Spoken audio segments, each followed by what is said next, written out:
अरे मैं तो भूल ही गई। क्या भूल गए सही? आपको दवाई लेनी है ना परी मम्मा, तो पानी तो लाई नहीं। पापा मुझे नीचे उतारो, मैं अभी लेके आई।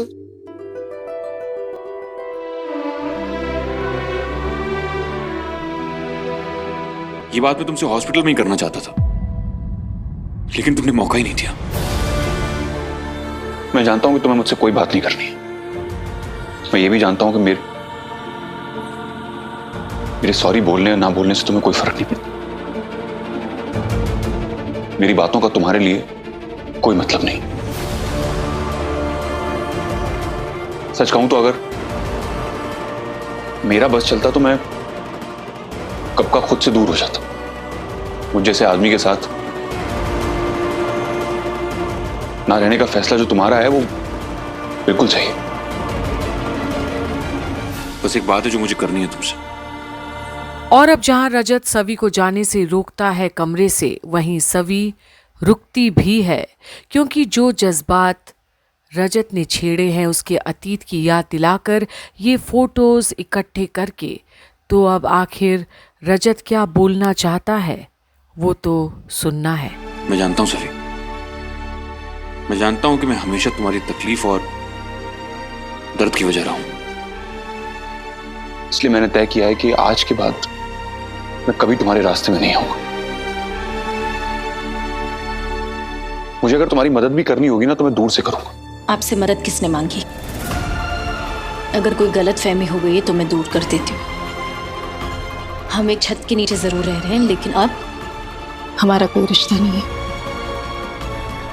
हम फिर से वहीं पहुंच गए जहां से हमने शुरुआत की थी। हम सिर्फ और सिर्फ सही की पेरेंट्स हैं। इस रिश्ते की शुरुआत में हम एक दूसरे को बिल्कुल भी नहीं पसंद करते थे, एक दूसरे से चिढ़ते थे, और आज भी सब वैसा ही है। बस वो चिढ़ नफरत में बदल गई।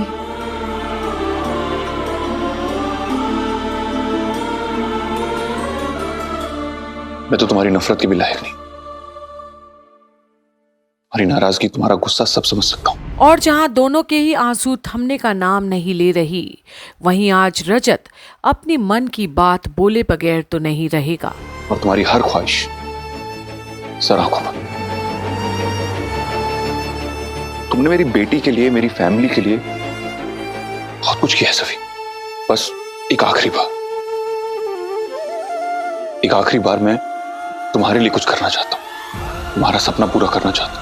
तुम्हारे सपने से जुड़ी हर चीज मैंने सही के कबर्ड में रखी।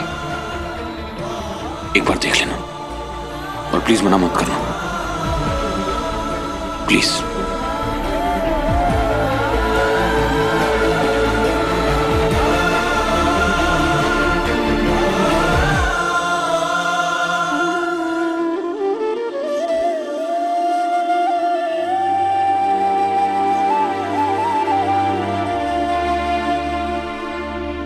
सारी तो मेरी यूपीएससी की बुक्स है जो मैंने आई पापा को दी थी संभालने के लिए।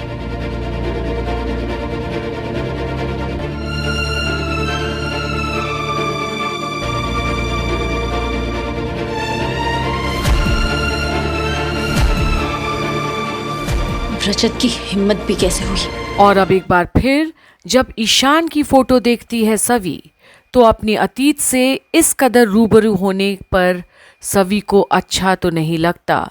वो अतीत जिसमें बहुत दर्द है, वो अतीत जो एक खालीपन दे गया उसके जीवन में, और अब सवी को वो खालीपन नहीं चाहिए। जब वो अपने जख्म को भरना चाहती है तो अब रजत! रजत! सवी, क्या हुआ बेटा? हाँ, रजत क्या? वो तो ऑफिस चला गया है। क्या हुआ, कुछ बोला उसने? कुछ झगड़ा हुआ तुम दोनों के बीच में? देख बेटा, वैसे भी तेरी तबीयत अच्छी नहीं है, तू शांति रख, हाँ? नहीं तो तबीयत और बिगड़ जाएगी ना। ये क्या बज रहा है? ये तो अलार्म है। मेरे फोन पे अलार्म किसने लगाया? ये किस चीज का अलार्म है? मैंने। पापा ने मुझे बोला था परी मम्मा को दवाई खिला रही थी ना, इसलिए मैंने आपके फोन में अलार्म लगा दिया था। अरे वाह डिंगली। परी मम्मा चलो दवाई खा लो। देखा परी मम्मा, डिंगली तेरा कितना ख्याल रखती है। चलो दवाई दो परी मम्मा को।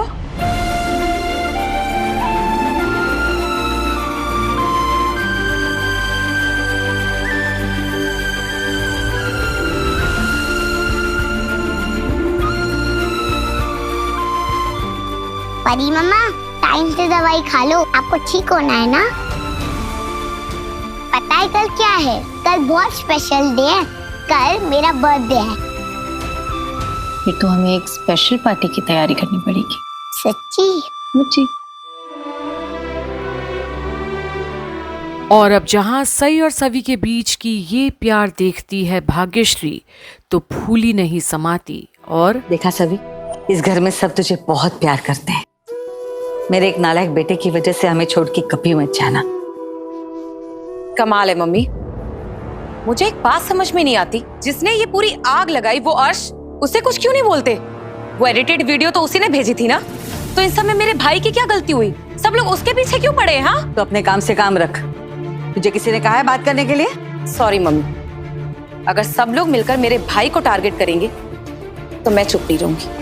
और वैसे भी मेरे साथ तो गलत हो चुका है, लेकिन मैं अपने भाई के साथ गलत नहीं होने दूंगी। देख तारा, तेरे भाई के साथ कुछ गलत नहीं हो। कहाँ जा रही है? बात सुन के तो जा। और अब जहां तारा इतनी बड़ी कड़वी बात बोलकर चली गई है सवी की ओर इशारा करके, वहीं अब भाग्यश्री परेशान है अब घर में रोज रोज इस तरह की बातें सुनकर। पर शायद सवी को असर तो हुआ है, जो तारा बोली है उसे लेकर बात तो 100% सही है। जो असली मुजरिम है उसे कैसे जाने दे सकती है वो। तो अब आखिर सवी, जो किसी से नहीं डरती है, क्या अर्श को तमाचा मार कर आएगी उसके किए पर, या होगा कुछ और ही? ये देखने के लिए बने रहिए कंप्लीट बॉलीवुड पर, जहां आप देख रहे हैं हमें किसी के प्यार में की सारी अपडेट्स।